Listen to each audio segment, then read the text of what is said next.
Hello everyone, welcome back to Magdian Kane. This is the second part of forces and laws of motion, and in this video we will be discussing about the second law of motion. So before we see what is the second law of motion, we will first see what is momentum. So momentum is nothing but the quantity of motion possessed by a body. So motion of a body would depend on two things, velocity and mass. So take an example, two balls who have the same mass. So let's say that there are two balls, one with both of them being 5 grams, and one is moving with velocity 10 meter per second and the other one is moving with velocity 5 meter per second. So we denote momentum by P, small p. So P would be equal to mass, M for mass, and V for velocity. The momentum would be equal to mass into velocity. So let's take this one. This would be ball A and this would be ball B. So the momentum of ball A would be mass 5 grams into 10 meter per second. So let's just make this kg for better values, kg, and this one kg as well. So we will get 5 kg into 10 meter per second. So now we will get a momentum of 50 into the kg of the mass into kg and meter per second of the velocity, meter per second. So the SI unit of momentum is kg per meter per second. The SI unit of momentum is kg meter per second.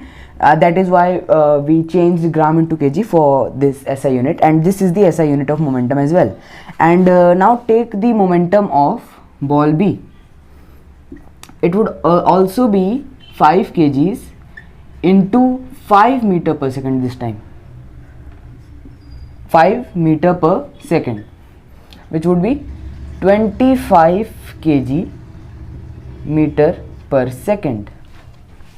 So you notice how even though the body were of the same mass, when the velocity differed, when this was moving with higher velocity whereas this was moving with lower velocity, this would possess more momentum and this would possess less amount of momentum.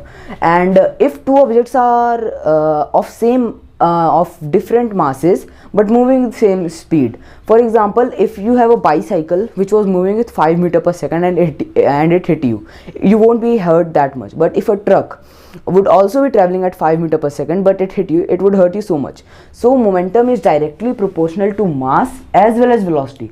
So if mass increases, the momentum would increase. If velocity increases, the momentum would increase. So now we will see what the second law of motion states.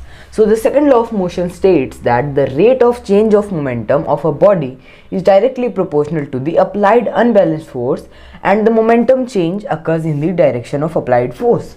So what this is saying is that the rate of change of momentum, that is change of momentum divided by time.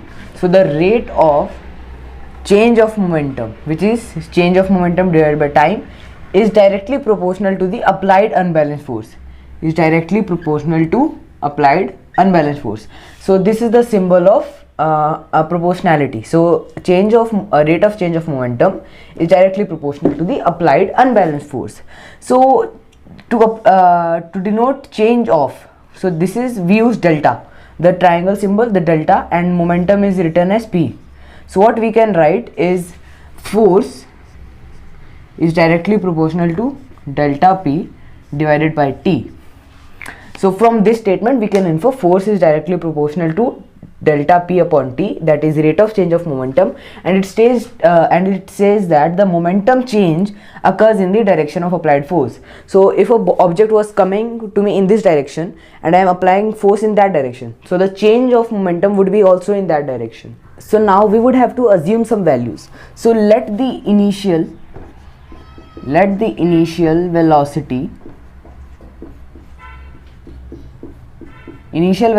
be u, final velocity be v, and the mass would be m. So we had seen that momentum is equal to mass into velocity. So the initial momentum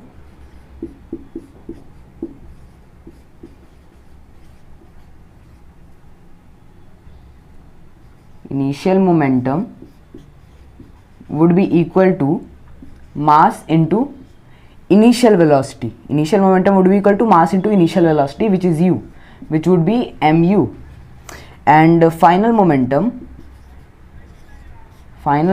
would be equal to mass into final velocity, which was v. Then we would get mv. So now the change in momentum would be equal to final momentum minus the initial momentum, mv minus mu, which would be, after taking m common, we would have v minus u. So after this we have two statements. Force is directly proportional to change in momentum divided by time, and change in momentum is equal to mass into v minus u. So we will get force is directly proportional to, by putting the value of delta p as m into v minus u upon t. And if you remember, acceleration is equal to v minus u upon t. So we can write F is directly proportional to mass into acceleration. So now if you don't know, to remove the proportionality sign and replace it with a equal to sign, we have to put a constant.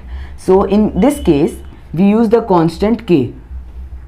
And the value of constant k is 1. So force is equal to kma, and since the value of k is 1, so force would be equal to mass into acceleration. Thanks for watching. This was all for this part, and make sure to subscribe to our channel when we are uploading new videos.